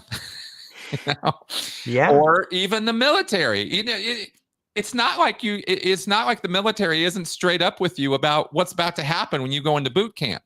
There's movies about it. There's books about it. You can go watch TV. You can read articles about it. Yeah. You know, minute by minute, day by day, exactly what's going to happen to you. And it's not going to be fun. And it's going to be a little traumatizing. And it's going to be really damn difficult. But you know that on day one.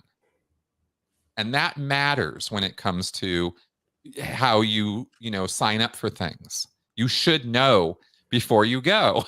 You know? Yeah. So that's kind of an important point. It's what happens at the beginning and what happens at the end can tell you an awful lot about the nature of a group. On some level, though, like if you look at the military propaganda, like, and you look at movies like Top Gun, you know, or like you look at movies like some of the ways in which they use the advertising machine in order to get you to sign up for something. And they use things like, hey man, we're going to spread some democracy. and we're gonna get some oil too. I mean, but mostly Well, democracy. You yeah, know, and these people aren't freedom fighters. These are terrorists. You correct. understand that? There's a That's right. difference there. That's right.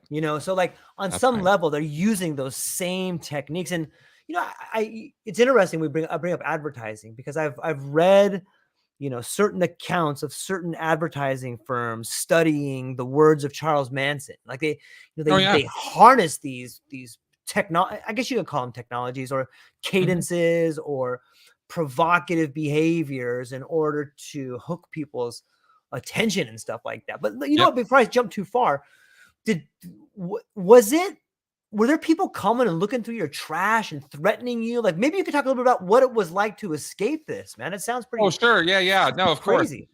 Yeah, no, Scientology is pretty nuts in that Right. regards. I've Yeah. managed personally to kind of fly kind of under the radar in many ways compared to a Leah Remini or a Right. Mike Rinder, right, or a Tony Ortega, people who have really gotten some shellacking. Yeah. And that's okay with me. I'm not in this to get, in Scientology Yeah. they call it fair gaming. You're fair gamed, right? They're coming after you. They don't go after everybody. Right. I mean, people have gotten really paranoid about this. They think, oh, I don't even want to leave a comment on one of your videos because Scientology is going to come after me. It's like, calm down. It's not, they're not Right. that big and they're not that powerful. Right. They're not going to do that. But they do it. They do go after high profile people and they do go through their trash and they do follow them around and they do harass them and they call their family and friends and harass them too. And it's a very vicious, ugly thing that they get up to. These are dedicated efforts to intimidate, bully, and harass until the critic shuts up. The entire point is get them to shut up because they don't want their crimes exposed. That's the bottom line, right? Scientology is a fraudulent activity which rips people off to the tune of millions and millions of dollars. And they like that money and they want it to keep coming in. And if we're exposing all their abuses, they don't like that. And they can't argue with the truth because that is the truth. Yeah. So they can only reframe it so many different ways. Charles Manson's group was no different, right? Jim Jones's was no different too. They had PRs and PR lines. And a lot of people forget that Jim Jones was a very well accepted person in the California and even federal governments. Like he had ties with all kinds of people. Sun Myung Moon of the Moonies, the Unification Church. That guy had his picture taken with 5 or 6 different presidents of the United States. Powerful people. Yeah. So these guys are all about harnessing and controlling that power. And when they are threatened, they use that power very liberally to try to destroy their enemies. Hubbard literally wrote, "Ruin them utterly." That's what you do with critics. So I've gotten off pretty light comparatively. I have a hate website that is still up. You look me up on the internet, you'll find it, right? Claims I'm a horrible, awful person and I cheated and I did this and I did that. And it's so third grader in its attitude. It's such a bullying sort of, lame attempt that that's really not harmed me in any real specific way. But it's but again, Leah Remini, on the other hand, has had her life significantly messed with. Yeah. And that's no joke, right? And so I'm happy that I can kind of just slough it off, whereas somebody like her really has to deal with the daily problems of it. And she's bringing a whole lawsuit against Scientology right now to get them to stop doing that. It's that bad, gotten that bad for her. As someone who consults with former cult members, what patterns or tactics do you often observe in these coercively controlling environments? And how do you guide individuals in breaking free from such an influence? Cool. So the Lifton's 8 points are a great guide to figuring out how control is exerted in the first place, right? Through milieu control and through loaded language and enforced confessions and, sacred science and all these various things. So what you do with people when they come out is you educate them first on these structures, on these principles. How is it that control happens in the first place?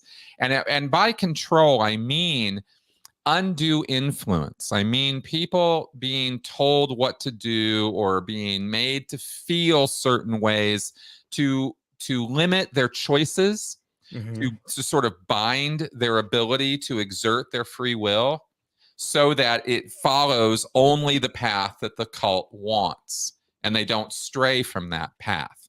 That's what I mean by control. So, for example, not going to the police to report a crime.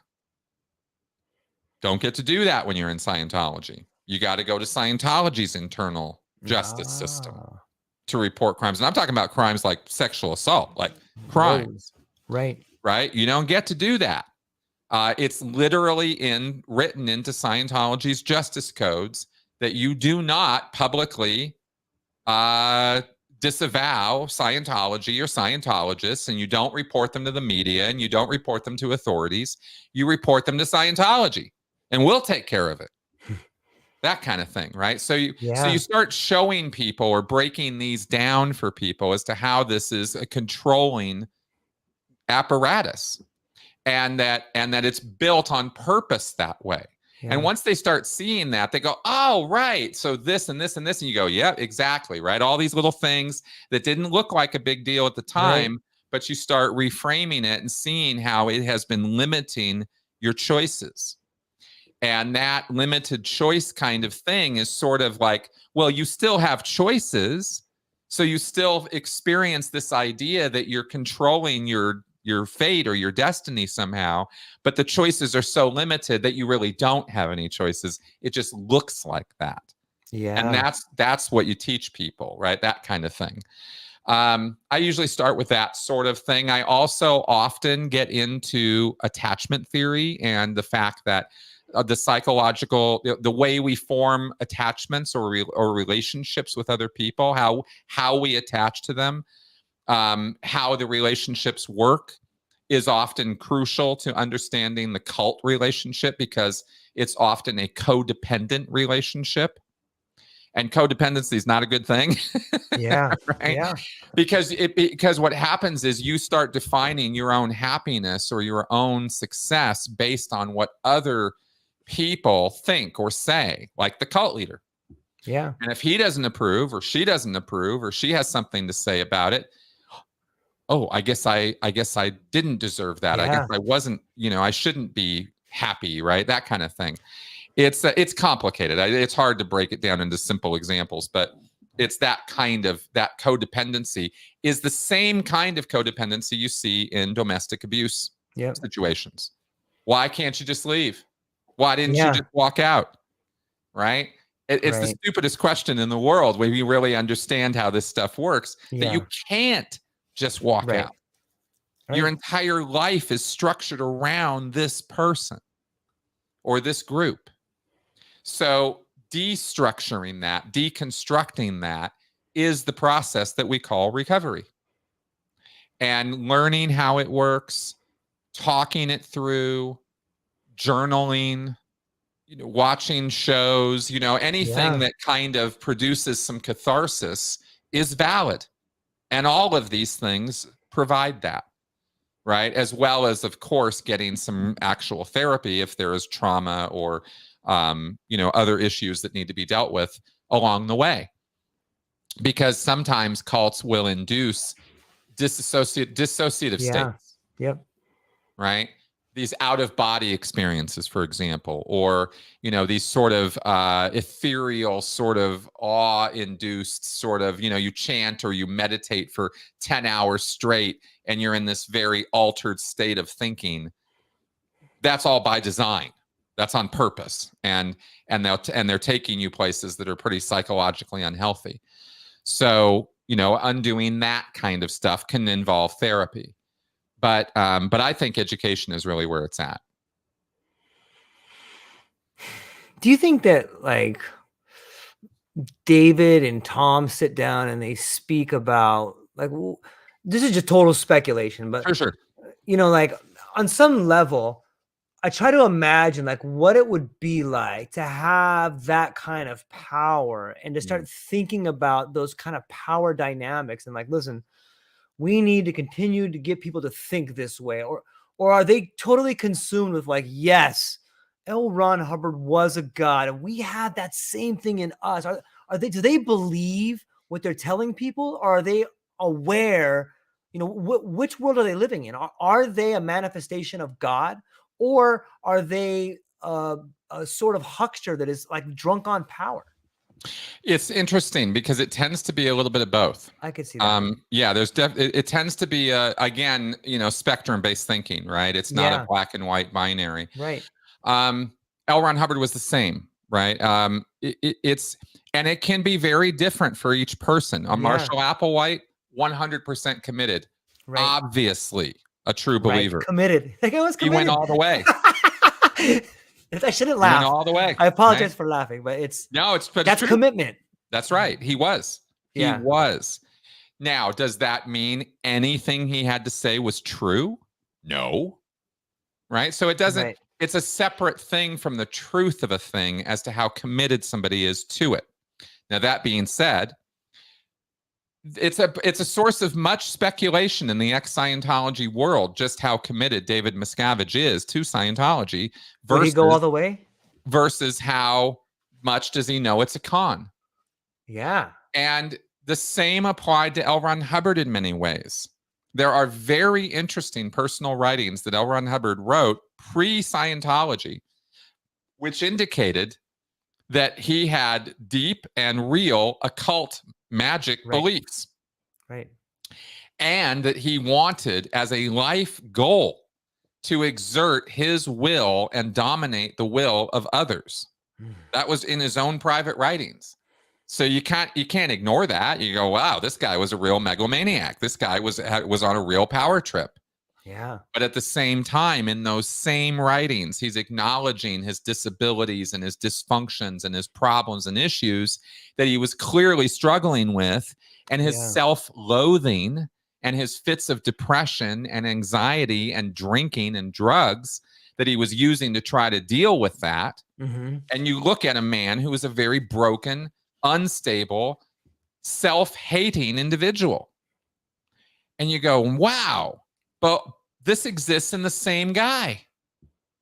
This is a complicated individual, as are we all, right? Once you really get into the psychology of it, you start realizing, damn, we got a lot of layers to us. On Tuesday, we're the megalomaniac, and on Wednesday, we're, the alcoholic fit of depression. Yep. Same body, same mind, radically different places. And L. Ron Hubbard also, for example, might have actually had a physical problem with his brain, which we call temporal lobe epilepsy. This is a pretty well-studied thing now, but when L. Ron Hubbard was around, it was not. And that can cause lesions in the brain, can actually cause epileptic seizures, which cause and induce religious mania and fervent religious belief, to the point that a person who suffers from TLE could believe that they are God and literally have a conversation with you as though they are, fully believing they are, during the time of their seizure. So could that be an explanation for some of L. Ron Hubbard's behavior? It absolutely could be. So I bring up L. Ron Hubbard because, we've kind of dived into him a lot, and he is the source of Scientology. Miscavige is an offshoot of that. He was a young man who grew up in Scientology. He's second generation, just like I was. And he bought into it fully and completely. He felt it cured his asthma when he was a teenager. It did. He still has asthma, but it did so much for it that he thought it cured it, and he fully hooked on. And in a couple of years, he was right under the old man working for Hubbard. I mean, he was that dedicated and that intent on doing Scientology. And within a few years after that, Hubbard died and Miscavige was in the power position, and he took over. And it seems pretty clear that he was a true believer the entire time, meaning he was all in. He absolutely believed in L. Ron Hubbard and the workability of L. Ron Hubbard's methods. So does he still, after all these years and all these failures and all these problems, does he still a true believer? We actually don't know. Maybe yes, maybe no. There's indications on both sides. It's a little hard to tell, right? Mind reading is difficult. So, Yeah. right. So it gets interesting. What I can say for sure, based on all the knowledge that I do have and people that I've spoken with who were in the inner circle, it seems very, very clear that Tom Cruise is an absolute dedicated religious fanatic. He's all in on Scientology. He absolutely believes it's all true. He is at the highest levels of Scientology. He's gone all the way to the top. And from his point of view, it's not exactly that hard to understand. He's only the single most successful actor who ever lived. Yeah. He's only Yeah. one of the most admired people on this entire planet. I mean, he's kind of accomplished all his goals and he keeps accomplishing more. Yeah. And he personally credits Scientology for that. Now, I wouldn't credit Scientology for that. Right. He does. So he's as true a believer as you're ever going to get. That also means there's another side to Tom Cruise, which we probably don't have time to get into today, which is a very dark side. Because Scientology imbues in people not only a successful, go-get-em, hyper-focused attitude, it also imbues an awful lot of awful in people. Cruise has abused his family. He is taking advantage of people in very, very gross and disgusting ways in terms of practically, slave labor for him. I mean, his whole life has been sort of, what's the word? Infiltrated by Scientology. Mm-hmm. His personal staff are Scientologists, that kind of thing, right? He doesn't see his own daughter because of Scientology. That's why he won't see Suri. Right. And she's almost an adult now. He just eschews that entire thing because of Scientology. He could have been a wonderful father to his daughter.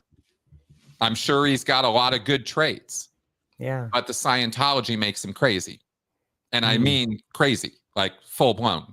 He believes crazy things and he believes that they're absolutely true. So that's Tom Cruise, right? So it's a mixed bag. It's like there's all this good, there's all this charity work, there's all this incredible entertainment that he provides people, but then there's this dark side. And people don't want to see or acknowledge that dark side exists. Right. They just don't want to. They're too entertained by him. And he's got that winning smile, And that's human beings. And that's taken me a lot of years to come to a place where I'm okay with that. Because I used to grit my teeth and just be so upset with people that they couldn't see what I could see. But how could they? They don't know all the things I know, right? So it's a difficult proposition, But in terms of intent, at the end of the day,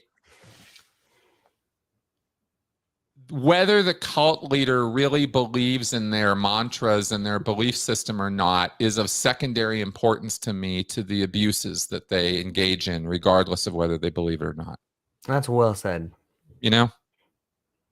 Yeah. So it's so like, I think we lack the language to fully communicate meaning and feelings to one another. Sure. And in that, like, you could, tons of people do, and you could easily make the argument that L. Ron Hubbard has the divine spark. You know what I mean? Like, I don't mean that like in a good, positive way of like divinity. And who am I to interpret divinity? But I mean, by saying that, like, if you look at what his writings have left behind, you on one level, you can see this trailer park of despair, or you can see this incredible pathway to achieving wealth and riches beyond your means, just depending on which lens you do. And like, maybe that's a sign that spark is in all of us. And, which one do you want to nurture, and how easy a good idea can go bad. And that's right. It's so amazing to me, man. No, I agree. I agree completely. It is amazing. And I have sat and stood in wonder at some of this, because it is quite amazing. It is. It can be amazingly good or amazingly bad, depending on the context again, right? Of course. See, Cruise and Scientologists who are successful are that way because they emulate L. Ron Hubbard's personality in that they are willing to step on anybody to Mm. accomplish their goals. They're willing to destroy anybody who gets in their path as long as they get what they want. So from their point of view, they are highly successful. I mean, this even goes back to Nietzsche, right? I mean, master Right. philosophy, master The morality, Ubermensch. right, versus the slave morality, right? Right. And Scientology and L. Ron Hubbard very much considers himself master philosophy, right? The Uberman. That is what it's all about. And when you're in that framing of the world, the only thing that really matters to you is what matters to you. Yeah. No one else matters.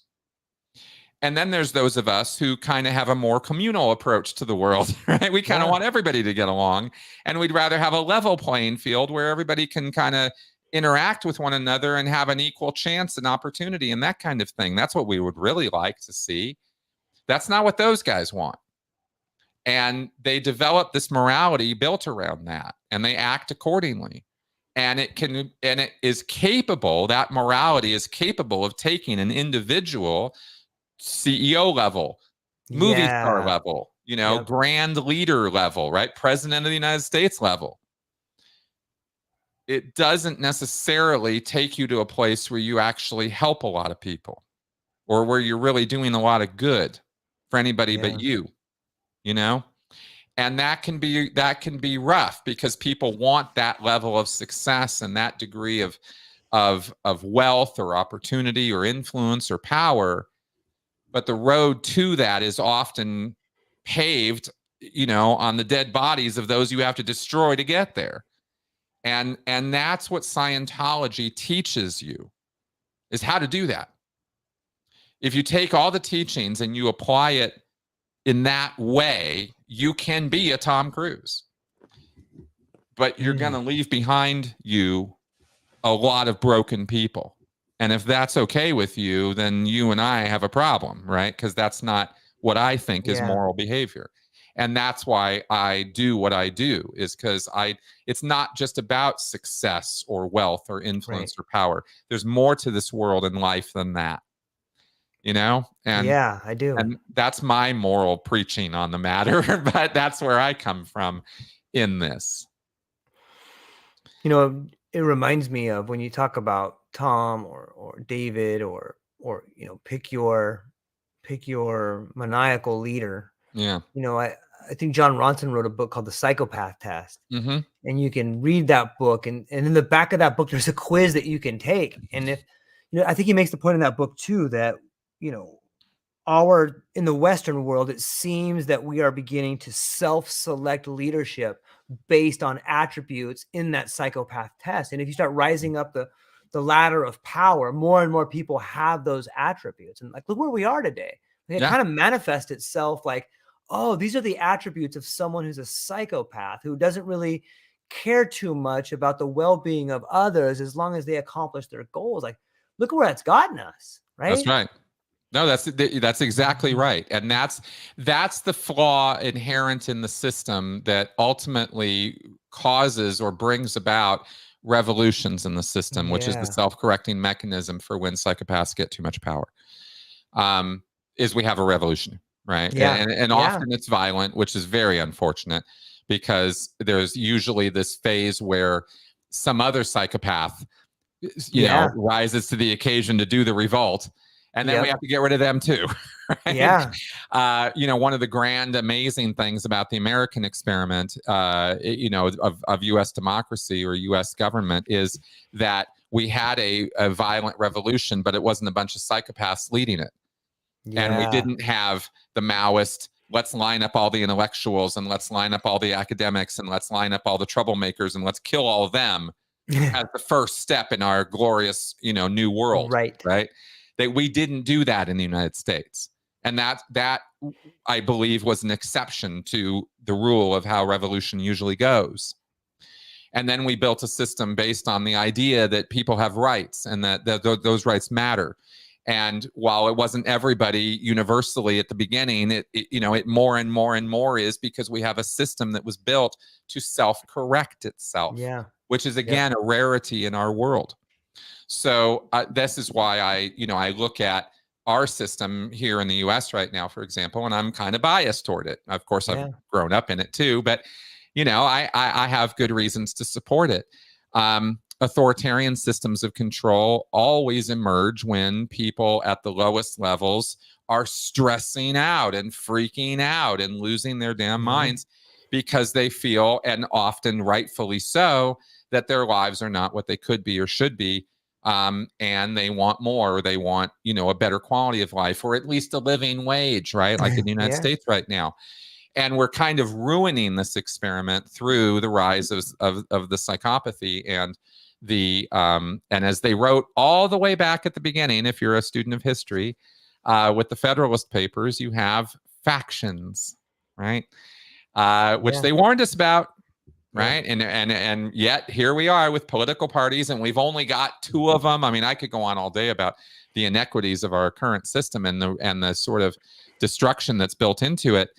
But eventually this stuff all works out, one way or another.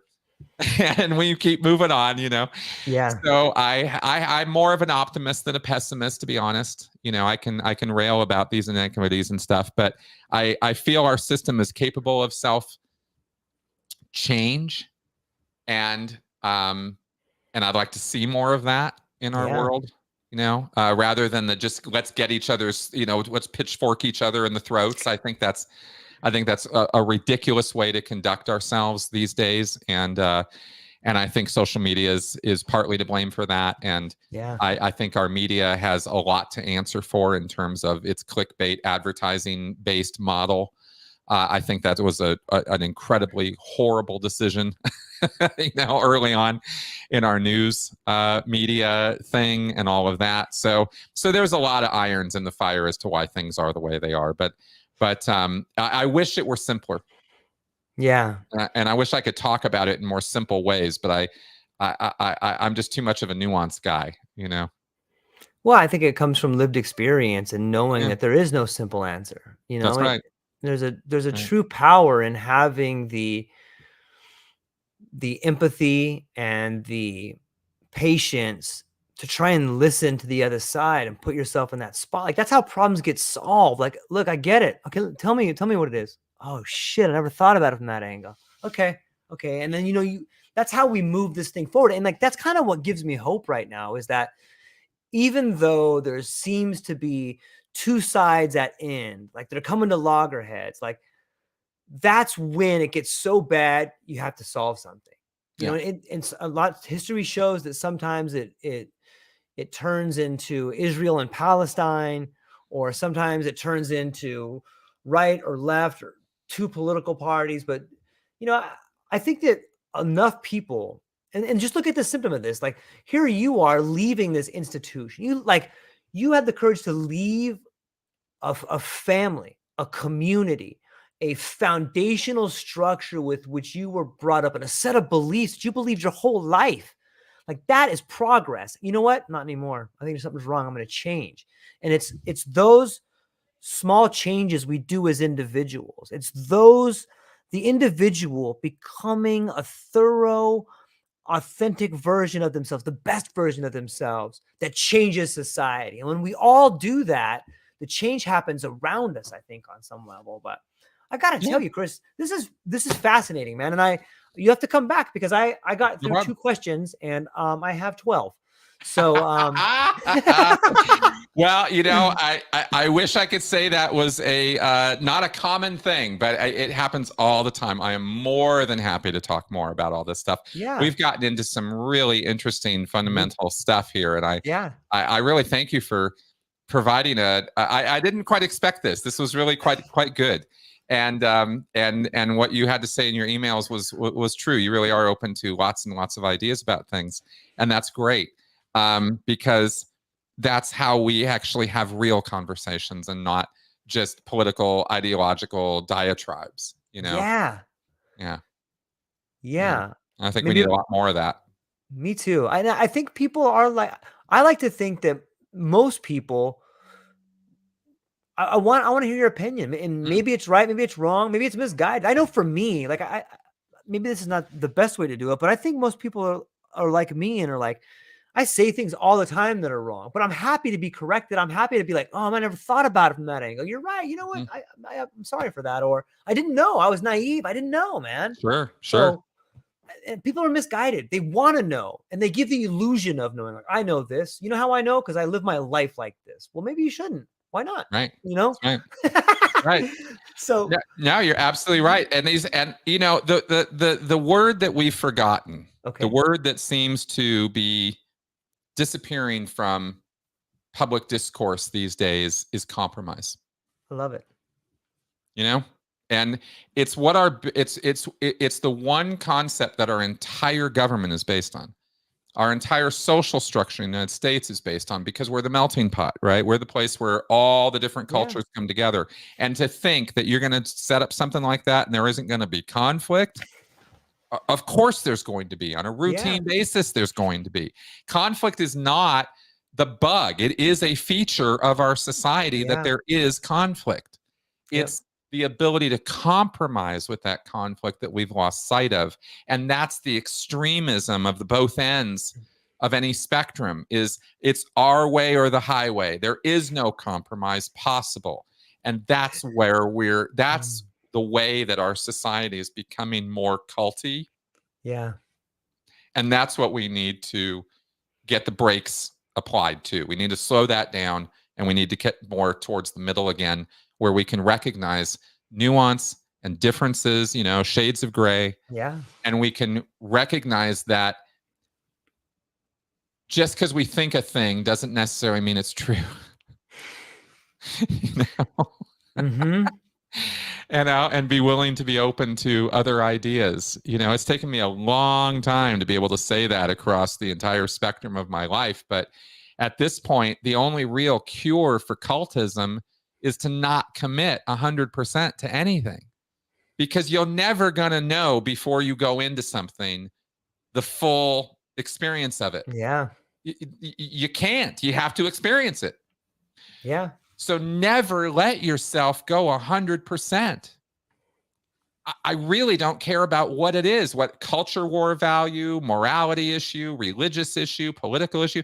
It doesn't matter. Don't go 100%, because when you do, you're doing yourself the disservice of not being able to think anymore about that topic, because it's just this.